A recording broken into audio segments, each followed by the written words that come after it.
사랑하는 성도 여러분, 지금 대한민국은 선거 중입니다. 6.3 지방선거 사전투표도 진행이 되었습니다. 지역 살림을 책임질 사람들을 이제 직접 선택하는 중요한 선거입니다. 이 시점에서 그리스도인들은 국가 통치자들, 정부 관료들도 다 포함되겠죠. 국가 통치자들에게 어떠한 의무를 가지는가, 그것을 살펴보는 것은 매우 유익할 거라고 보입니다. 그래서 오늘 우리가 다룰 주제는 우리는 어떤 사람을 뽑아야 하는가, 그것을 말하는 것이 아니고, 우리가 선거를 하면 이제 사람들이 뽑히지 않습니까? 그래서 이제 이미 뽑힌 사람들을 향해 신자는 어떠한 의무와 그리고 태도를 가져야 하는가, 그 문제를 성경 말씀을 통해 이 시간에 다루고자 합니다. 국가 통치자들에 대하여 말하기에 앞서서 먼저는 우리가 생각해야 될 것이 있는데, 국가에 대한 생각입니다. 국가와 정부에 대한 생각을 먼저 해보겠습니다. 왜냐하면 기독교 전통 가운데서 국가에 대한 생각이 다르고, 그래서 국가에 대한 생각이 다르기 때문에 그 국가와 정부를 대하는 신자의 모습도 다양하게 나타났기 때문에 그렇습니다. 예를 들자면 두 극단을 말씀드리겠습니다. 하나는 이제 제세례파 같은 경우인데요. 국가라는 집단을 두고 이렇게 악한 것으로 보았습니다. 국가, 정부 자체는 악하다, 하나님 앞에서 합법적인 것이 아니다라는 거예요. 인간의 나라를 만들어가는 것이다. 그래서 국가 권력의 어떤 존재를 매우 폭력적으로 보고, 그리고 악한 것으로 규정을 합니다. 이것이 이제 제세례파와 같은 그런 입장이고요. 또 하나의 극단이 있는데, 그것은 국가를 굉장히 영원한 어떤 제도로 보면서 우상화하는 것입니다. 국가를 너무 소중하게 여긴다라는 것이죠. 국가를 일시적인 제도로 보지 아니하고 영원한 제도로 생각을 해서 이 땅에 이제 나라가 곧 하나님의 나라로 이어진다라는 생각을 합니다. 그렇게 되면 이 땅에 그리스도인들이 힘을 써야 될 일이 무엇입니까? 대한민국에 살아가는 교회가 힘써야 될 일이 뭐예요? 이 나라가 천국까지 쭉 이어진다면 이 나라를 하나님의 나라로 만들어야 되겠죠. 기독교 국가로 만들어야 하는 것이죠. 그래서 결국은 이 국가와 교회를 일치화시켜 버리는 겁니다. 국가를 교회와 모든 사람이 신자가 되는 그런 나라를 추구하게 되는 것입니다. 예수님이 오셔서 예수님이 만드시는 그런 나라가 아니라 이제 인간이 이 국가를 교회로 만들겠다라는 그러한 입장입니다. 이 두 가지 좀 극단적인 입장이죠. 하나는 굉장히 부정적으로 보고, 하나는 굉장히 긍정적으로 봐서 이렇게 국가를 생각하는 입장은 사실 성경의 가르침과는 맞지가 않습니다. 성경은 우선 국가를 합법적인 기관으로 봅니다. 여기서 합법적이라는 말은 하나님께서 하나님이 허락한 기관이다라는 것이죠. 세상이 타락한 이후에 하나님이 교회를 위하여, 성도들을 위하여 주신 합법적인 기관임을 성경은 말하고 있습니다. 하지만 이 국가의 우상화는 반대합니다. 이 국가는 영원한 기관이 아니라 예수 그리스도께서 다시 오실 때까지만 유지되는 그러한 기간입니다. 그러니까 영원하지 않다라는 것이죠. 국가의 유래를 한번 생각해 보겠습니다. 이 세속국가는 어떻게 탄생했습니까? 창조 때는, 우리 창세기에 보면 창조 때 에덴 동산에는 세속국가는 없습니다. 세속국가는 당연히 타락의 산물인 것은 분명합니다. 하나님이 세상을 창조하시고 나서 생육하고 번성하고 땅에 충만하라는 복을 내리십니다. 그리고 하나님의 대리 통치자로서 지음을 받은 최초의 인간 이제 아담을 하나님 세우시고, 이 아담을 통해서 이 아담이 하나님의 말씀에 순종하는 삶을 살아감으로 이 에덴 동산을 이제 좋았던, 하나님이 좋았더라 했죠. 이 좋은 이 나라를, 에덴 동산을 거룩한 나라로, 그러니까 영원한 생명이 있는 거룩한 나라로 인도해 나가야 할 책임이 있었던 것이죠. 그래서 하나님이 선악을 알게 하는 나무를 딱 만드시고 이 선악을 알게 하는 나무의 열매를 먹지 말라라고 했잖아요. 그 말은 하나님의 법을 지키라는 것입니다. 아담에게는 마음 가운데 하나님의 법이 새겨져 있습니다. 그러면 선악과만 안 먹으면 되고 만약에 옆에 있던 하와를 때리거나 하와를 죽이는 것은 상관없습니까? 그건 아니죠. 그것처럼 이미 하나님의 도덕적인 법을 그 아담에게, 사람에게 주신 것이죠. 그 대표적인 것이 선악을 알게 하는 나무를 먹지 말라라는 그 명령으로 있는 것입니다. 그래서 아담이 하나님의 법을 지킴으로, 하나님의 마음 가운데 새겨주신 그 법을 지킴으로 순종하면 영생을 얻게 되는 것이고, 선악을 알게 하는 나무, 선악과를 따먹는 것처럼 하나님께 반역을 하면 그 나라는 완전히 멸망하게 되는 것입니다. 우리가 잘 알듯이 최초의 인간 아담은 순종함으로써 그 에덴 동산을 영원한 나라로 업그레이드 시키는 것이 아니라, 인도하는 것이 아니라 하나님께 오히려 반역을 함으로써 하나님 나라에 반역을 일으키게 됩니다. 그리하여 처음 창조된 인류와 세상은 그 하나님의 언약에 따라서, 약속에 따라서 너희가 이걸 먹으면 정녕 죽으리라 하는 것처럼 멸망에 처하게 되는 것입니다.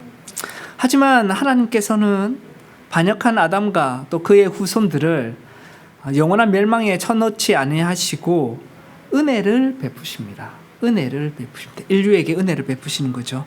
그래서 여자의 후손이라고 불려지는 메시아를 보내주셔서 인류 중에 하나님이 특별히 택한 백성들 일부를 구원해 주시고 보존해 주심으로 아담과 아담의 후손들을 그 가운데 일부를 택하시고 구원하심으로 하나님이 원래 계획하셨던 세상 창조의 완성으로 향하게 하신 것입니다.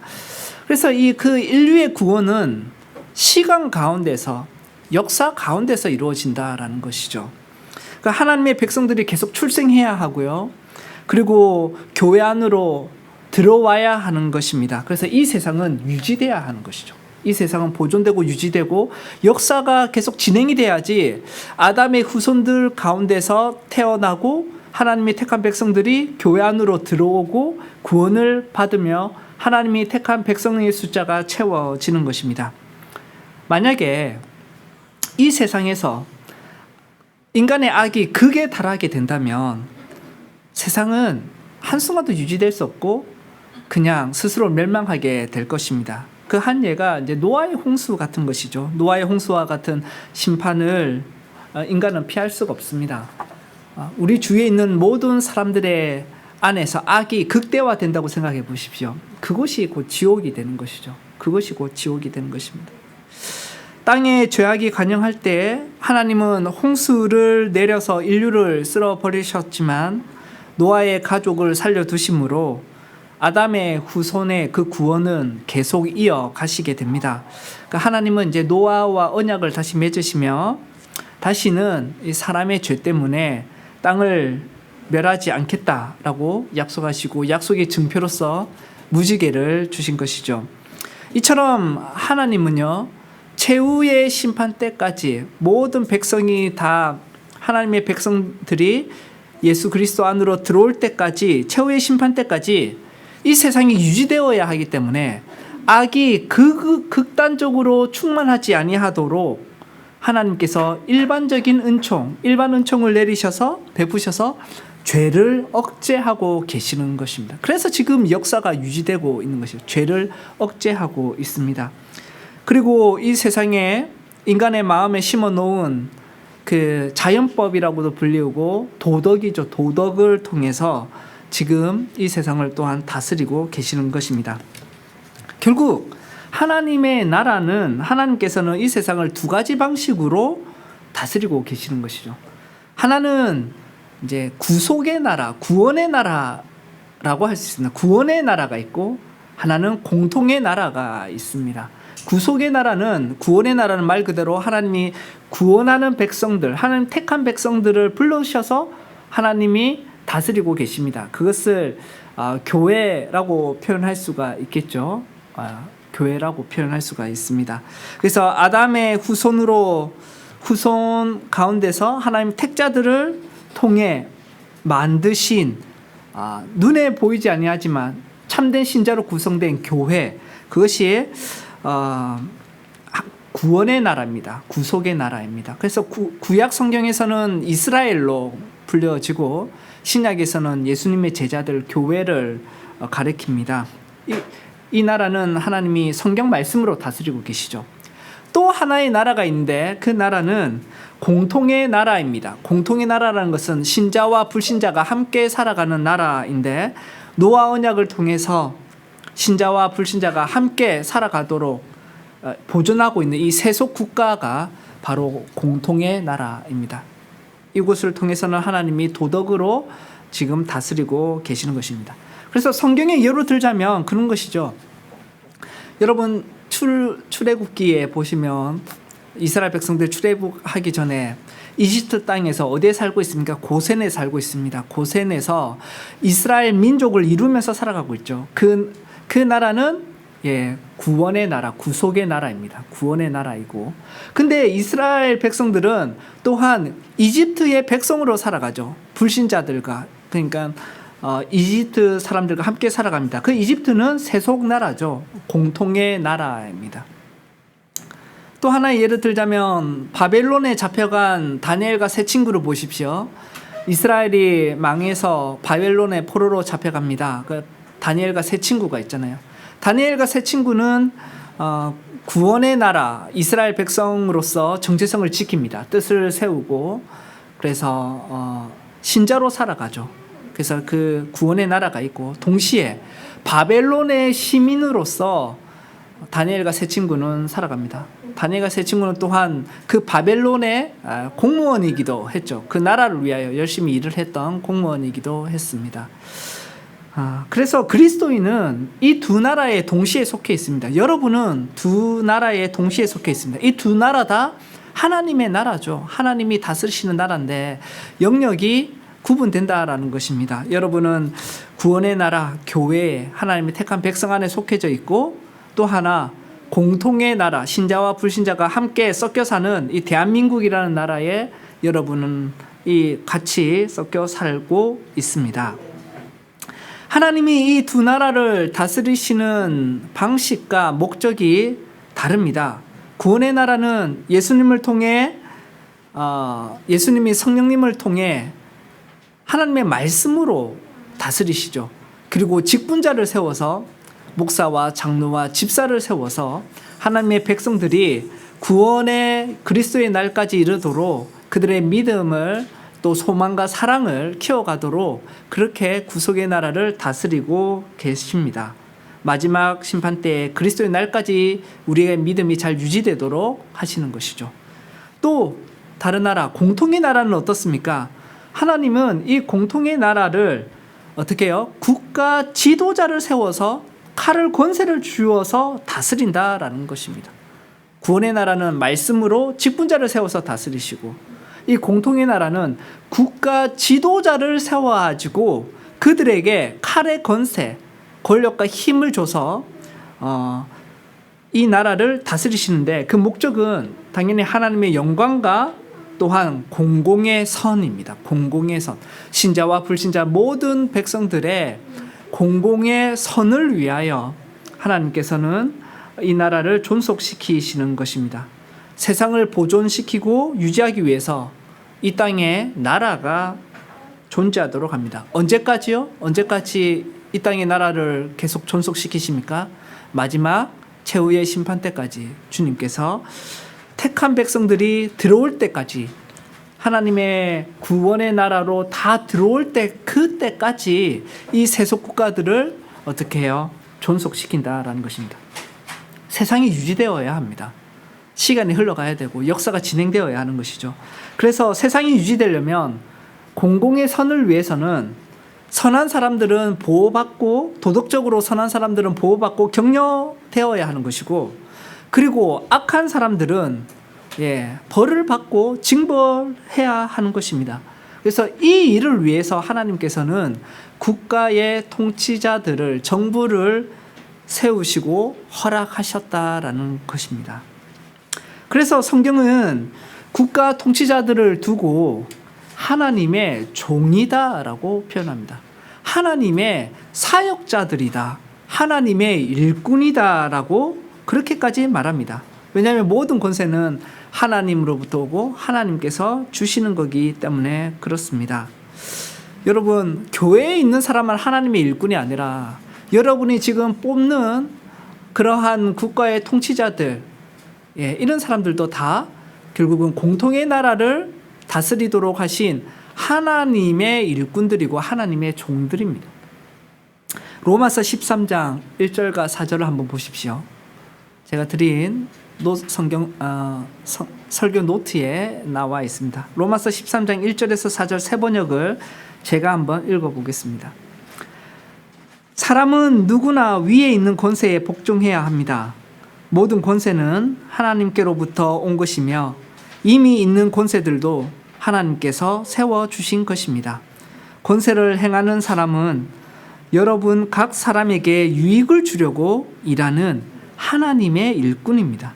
그러나 그대가 나쁜 일을 저지를 때에는 두려워해야 합니다. 그는 공연히 칼을 차고 있는 것이 아닙니다. 그는 하나님의 일꾼으로서 나쁜 일을 하는 자에게 하나님의 진노를 집행하는 사람입니다. 물론 여러분, 타락한 인간이 하나님을 경외하지 않고 자기 유익을 위해서 권력을 쥐고 휘두를 수는 있습니다. 근데 그 권력은 하나님이 주신 것임은 분명합니다. 하나님이 국가 통치자를 세우신 것은 공공의 선을 위하여, 다른 말로 정의를 위하여 하나님께서 세우신 것입니다.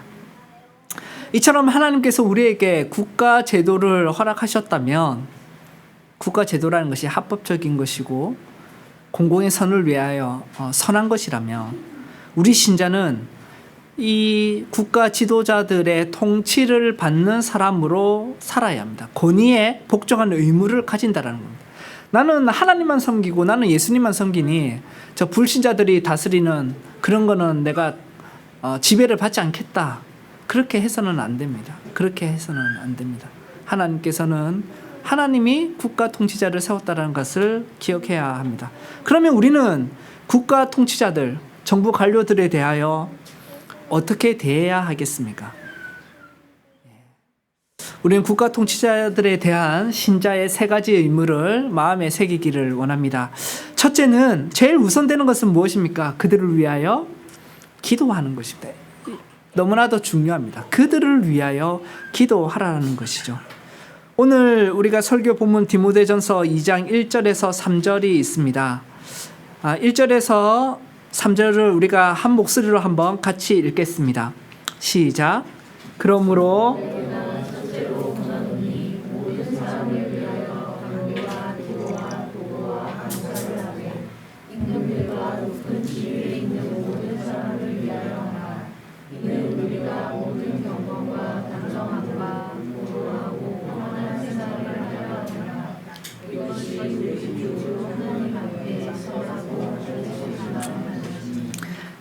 우리가 국가 통치자들을 위하여 기도해야 될 이유가 뭡니까? 우선적으로 그 사람들이 너무나도 중요하고 그 사람들이 굉장한 힘을 갖고 있기 때문에 그렇습니다. 하나님이 주신 것이죠. 그 사람들의 결정을 통해, 그 사람들의 판단을 통해 그 나라의 백성들은 그 삶의 모습이 형성되거나 파괴되거나 하는 것입니다. 엄청난 영향을 우리는 받게 됩니다.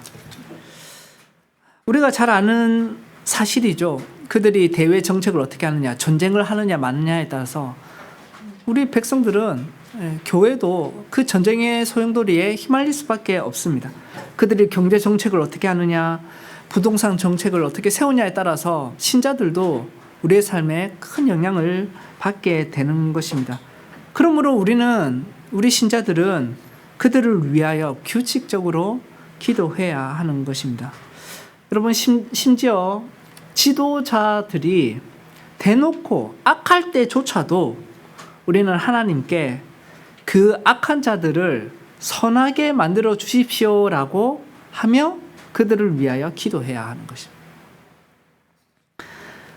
오늘 본문에 집중해 보면 여러분 사도 바울이 이 편지를 디모데 전후서를 쓸 때를 생각해 보십시오. 그리고 이 편지를 계속해서 읽고 하나님의 말씀으로 묵상하고 선포하는 초대교회를 한번 생각해 보십시오. 그들은 로마 제국 아래에 있었습니다. 로마 제국은 점점 더 교회를 핍박했죠. 로마 제국의 권력자들은 하나님이 주신 권력을 가지고 자기들을 높였고, 특별히 황제는 신의 자리에 서게 되었고, 오히려 하나님의 나라, 하나님의 구속 백성들을, 구원의 나라들을 공격하고 핍박하는 일에, 하나님의 교회를 핍박하는 일에 몰두하였습니다. 그러면요, 그러할 때 신실한 그리스도인들의 고민이 될 거 아니에요. 이 나라가, 이 국가 통치자들이 오히려 하나님의 원수로 행하고 있거든요. 하나님으로부터 권력을 받았음에도 불구하고 교회를 핍박하고 원수로 행할 때 어떻게 해야 됩니까? 하나님, 그들을 위하여 기도하고 싶지가 않겠죠. 하지만 바울은 그들을 위하여 기도해야 된다, 그렇게 말합니다. 그들을 위하여 기도를 합니다. 간구와 기도와 도구와 감사를 하라, 이렇게 말합니다. 간구는 우리가 특별하게 하나님께 요청하는 소원이고, 기도는 우리가 보통 생각하는 하나님과의 교제와 일상적인 기도입니다. 도구는 중보입니다. 그들을 위해, 누군가를 위해서 기도하는 것이고, 감사는 하나님께 이러한 국가 통치를 주심에 대한 또 감사의 기도를 해야 하는 것이죠. 여러분, 이렇게 그들을 위하여 기도를 하면 이는 우리가 모든 경건과 단정함으로 고요하고 평안한 생활을 하기 위함이다라고 말씀하십니다. 경건이라는 것은 하나님을 올바르게 경외하는 삶을 말하는 것이고, 단정함이라는 것은 품위 있는 삶을 살아가는 것이죠. 고요와 평안은, 여기서 말하는 고요는 외적인 동요가 없다라는 것이고, 큰 환란이 없는 것이죠. 그리고 평안은 내적으로 평안을 위한 것입니다. 그래서 우리가 국가 통치자들을, 그리고 정부 관료들을 위하여, 국회의원들을 위하여 우리가 하나님께 간구하고 기도하고 도구와 감사를 해야 되는 이유가 뭐냐? 그 기도를 통해 우리가 정말 경건한 삶을 살아갈 수가 있고, 또 품위 있는 삶을 살아갈 수가 있고, 또 우리가 겉으로나 아니면 우리의 내면의 평안을 통해서 하나님을 섬기고, 하나님의 때, 마지막 때 예수 그리스도가 오는 그날까지 이 역사 가운데 우리가 살아갈 수가 있기 때문에 그러한 것입니다. 여러분, 훌륭한 공직자를 주시기를 기도해야 합니다. 그래야지 폭력이 억제가 되죠. 악한 사람들, 그런 사회 범죄가 억제가 되고, 또 국내나 국외나 평화가 확산이 될 것이고, 정치적인 질서가 잡힘으로 우리의 삶이 좀 품위가 있는 삶이 될 수가 있고, 우리가 난민이 되어버린다고 생각해 보십시오. 우리의 삶에 품위란 것은 없게 되지 않습니까? 그 나라가 내전이 일어나거나 아니면 전쟁이 일어나서 피난민이 돼버리면 우리는 경건한 삶을 어느 정도 유지한다 할지라도 품위 있고 평안 가운데, 고요 가운데 가기는 참으로 어렵게 됩니다. 그래서 무정부 상태가 되고 법과 질서가 무너져서는 안 되는 것이죠. 우리는 이를 위하여 하나님께 간절히 기도해야 하는 것입니다.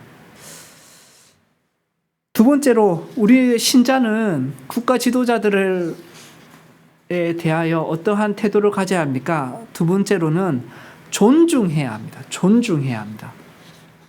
우리가 이게 참 잘 안 되는데, 존중해야 합니다. 지도자들을 존중해야 한다. 베드로전서 2장 17절의 말씀을 한번 보십시오.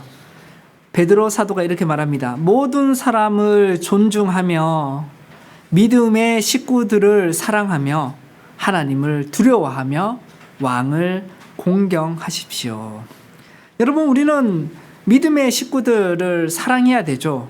근데 믿음의 식구들뿐만이 아니라 상대방이 누구든지 우리는 그들을 존중하며 살아야 합니다. 하나님을 두려워하고 동시에 하나님이 사람들 위에 세운 왕과 통치자들을 존중할 것을 하나님께서는 사도 베드로를 통해 명령하십니다. 이 시대는 권위가 사라진 시대라고 불리지 않습니까? 물론 과거에 권위주의를 극복하다 보니 또 다른 극단으로 치우셔서 지금은 정당한 권위마저도 멸시하는 시대가 되어버렸습니다. 정당한 권위를 멸시하는 것이죠. 여러분, 기독교인이라고 자처하는 사람들 가운데서도 자신이 지지하는 사람, 또 정당이 아닌 다른 편의 사람이 선거에 뽑혔다고 이겼다고 해서 그들이 정당한 국가의 권력을 가졌음에도 그들을 비방하고 악독으로 멸시하는 사람들이 있습니다. 하지만 그들이 정말 진정한 그리스도인이라면 내가 지지하는 사람이든 아니든 간에, 그리고 신자든 불신자든 간에 모든 사람에 대하여 하나님이 주신 권력의 자리에 선 것을 알고 하나님의 일꾼과 종으로 생각하고 그들을 존중해야 합니다. 베드로전서 2장 1절을 보십시오. 그러므로 모든 악독과 모든 기만과 외식과 시기와 모든 비방하는 말을 버려라. 여러분, 성도는요, 절대로 악독한 말, 그리고 기만하고 외식하고 시기하고 모든 비방하는 말은 버려야 하는 것입니다. 자기의 삶을 돌아보십시오. 지난 생활 동안에 내가 원하는 사람, 원치 않는 사람이 뽑혔을 때에 나는 그들에게 존중했는지, 내 입에는 악독한 말이 있었는지, 비방하는 말만 있었는지 우리는 돌아보아야 하는 것입니다. 그래서 세속 정부는 여러분, 하나님께서 사람들을 인도하고 보호하고 그리고 악이 제지되도록 우리에게 주어진 것입니다. 그래서 하나님께서 세우신 세속 정부를 기본적으로 존중해야 합니다. 존중해야 합니다, 여러분. 바울과 베드로가 위권세에 순종하라, 존중하라라고 말했죠. 로마서나 그리고 이게 베드로서를 통해서 이렇게 말씀하고 있습니다. 여러분, 지금 베드로가 특별히 하나님을 두려워하며 왕을 공경하라. 거의 하나님급으로 하나님을 두려워하며 왕을 공경하십시오. 하나님을 두려워하기 때문에 왕을, 그 권세를 주신 왕을 공경하고 존중해야 되는데 그 왕이 누굽니까? 베드로가 지금 공경하라고 한 왕이 누굽니까? 여러분, 역사를 알면요, 그 왕이 네로 황제라는 사실을 알게 되실 겁니다. 네로 황제가 바울을 죽이고 베드로를 죽입니다. 교회를 파괴하고자 하는 사람들입니다. 그래도 사도 베드로는 뭐라고 합니까? 하나님을 공경하고 그 왕을 존중하라. 그렇게 말을 하는 것입니다. 왜요? 모든 권세는 하나님이 주셨기 때문에 그렇습니다. 그 권세를 가지고 권력자들이 어떤 일을 하는지는 하나님께서 심판하실 일이고, 신자는 마땅한 존중을 보여야 하는 것입니다. 하나님의 말씀에 반대되지 아니하는 한, 하나님이 하지 말라는 일을 시키지 아니하는 한, 우리는 조금 의견이 다를 수 있고 정책적인 생각이 다를 수 있지만 우리는 그들을 존중해야 하는 것입니다. 세 번째로 세금과 기타 공과금을 비롯하여 그들의 합법적인 명령에 순종하고 그들의 권위에 복종해야 하는 것입니다. 그래서 합법적인 명령에 순종하고 권위에 복종해야 합니다. 베드로전서 2장 13절에서 14절의 말씀을 제가 읽어보겠습니다. 여러분은 인간이 세운 모든 제도에 주님을 위하여 복종하십시오. 주권자인 왕에게나 총독들에게나 그렇게 하십시오. 총독들은 악을 행하는 사람에게 벌을 주고 선을 행하는 사람에게 상을 주게 하려고 왕이 보낸 이들입니다. 여러분, 모든 통치자들과 정부 권력은 하나님 아래에 있고 백성 위에 있습니다. 따라서 정부가 불법적인 것, 여기서 불법이라는 것은 하나님의 법에 위배되는 것이죠. 이 하나님의 법에 위배되는 것을 요구하지 아니하는 한 우리 그리스도인은 모든 제도에 주님을 위해 순종해야 합니다. 주님을 위해 순종해야 하는 것입니다. 세금을 내고 국민의 의무를 다하는 것, 곧 주님께 순종하는 것입니다. 그러므로 여러분 한번 잘 정리를 하십시오. 우리 그리스도인은 구원의 나라와 교회와 그리고 공통의 나라, 이 세상에 속해 있습니다. 이 두 나라 다 하나님의 나라입니다. 교회만 하나님의 나라고 세상 나라는 사탄의 나라가 아니라 하나님의 나라가 이 두 나라에 다 속해 있습니다. 이 두 나라가 하나님의 나라에 속해 있습니다. 그래서 우리는 성도로서, 교인으로서 신실하고 책임감 있게 살아갈 뿐만 아니라 우리는 또한 이 세상 나라의 공통의 나라에 신실하고 정직하고 정의로운 시민으로 잘 살아야 하는 것입니다. 다니엘과 세 친구를 항상 기억하십시오. 다니엘과 세 친구, 하나님의 법에 어긋나는 것에 대해서는 뜻을 세우고 거부하며 신실하게 교회의 정체성을 지켜나갔습니다. 하지만 또 반면으로는 그 바벨론 나라를 위하여 최선을 다해서 그 바벨론 나라가 유익하도록 하나님이 주신 달란트를 최대한 발휘하며 바벨론을 유지하고자 그렇게 노력해하며 살았던 것입니다. 하지만 한편으로 또한 그 바벨론이 영원할 거라고 생각하지 않습니다. 70년 뒤에 다시 하나님의 이스라엘로 돌아갈 것을 또한 소망인 거죠. 나그네로 살아가는 우리의 모습이 그러해야 하는 것입니다.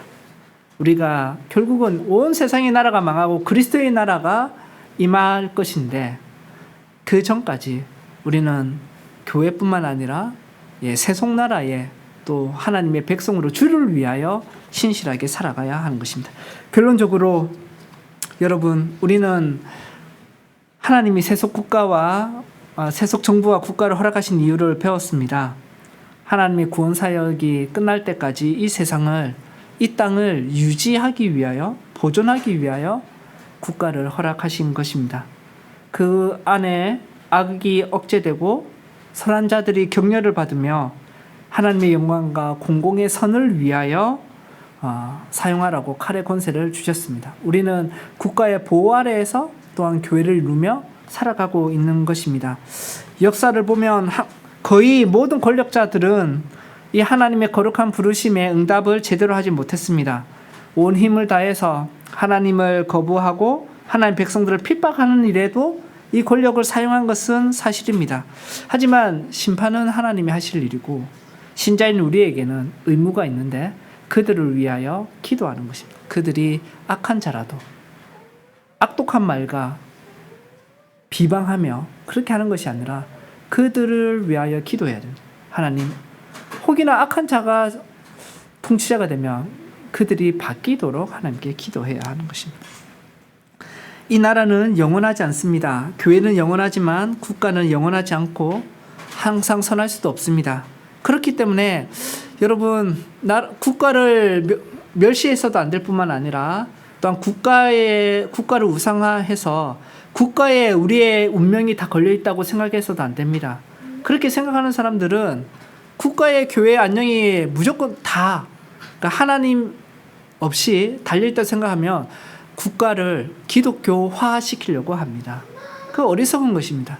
2000년의 역사를 보면 기독교 국가가 되는 순간 교회는 오히려 더 파괴되었습니다. 왜냐하면 그 국가에 살아가는 모든 사람은 다 명목상의 그리스도인들이 되고, 그리고 국가의 권력을 누리기 위해서 종교 지도자들은 타락하게 되는 것이죠.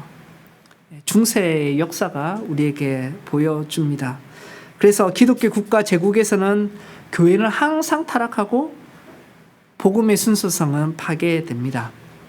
여러분, 국가의 한계를 아시고, 하지만 하나님께서 국가를 세우신 목적도 잘 생각하시며 국가 통치자들을 위하여 기도해야 됩니다. 선거가 진행되고 있습니다. 정의롭고 공공의 선을 추구하는 사람들이 공직에 앉도록 우리가 기도합시다. 또한 뽑힌 사람들을 위하여 기도합시다. 내가 지지했던 사람이든 지지하지 않았던 사람이든 하나님의 일꾼과 하나님의 종으로서 그들을 존대하는 것이 하나님이 성도에게 명하신 주님의 말씀입니다. 나라를 위하여 기도하는 은평시민교회 모든 성도님들 되시길 간절히 바랍니다. 아멘.